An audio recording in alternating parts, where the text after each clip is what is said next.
Drop আমাদের যে drop এগুলা এই যে প্রত্যেকটা মন্দিরও drop, একটা কিন্তু পরা আছে। বাইক নিয়ে একটা পরা এগুলো আছে। কিন্তু শোল্ডারটা দেখছো শোল্ডারটা সুন্দর মূলত কিন্তু একদম। এইটা বিষয় এই সাইডেও কিন্তু আছে আসলে এই সামনে বিষয়। লেখা আছে আর এগুলা কিন্তু কালার এই যে এগুলা তারপর এই যে আরেকটা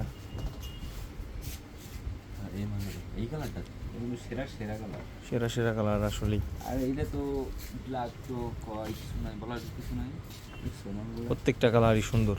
কি বেশ সুন্দর কালার। তারপর এই যেটা আমার কাছে এই বিষয় এই সবগুলোই কিন্তু সুন্দর কালারগুলো দেখো প্রত্যেকটা কালার সুন্দর। আর কি সুন্দর আমাদের কিন্তু এগুলো নতুন ঢুকছে এই ড্রপগুলা। এই যে এই সব নিয়ে লেখাটা এগুলো কিন্তু একদম এমব্রয়ডারি করে লেখা। হ্যাঁ এটা কিন্তু এমব্রয়ডারি সুতার এমব্রয়ডারি করা আর এগুলো কিন্তু প্রত্যেকটা আমাদের অ্যাভেলেবেল সাইজ আছে এই যে আরেকটা, এটার ফেব্রিক কিন্তু ডিফারেন্ট পুরা। এই দেখো টু স্টিচ পুরা স্ট্রিচ। তারপর এই আরেকটা তাহলে শেডটা সুন্দর, শেডটা সুন্দর। এই যে আরেকটা মেরুনটাও সুন্দর। এই রুলটা তো সেরা সেরা প্রত্যেকটা কালার সুন্দর।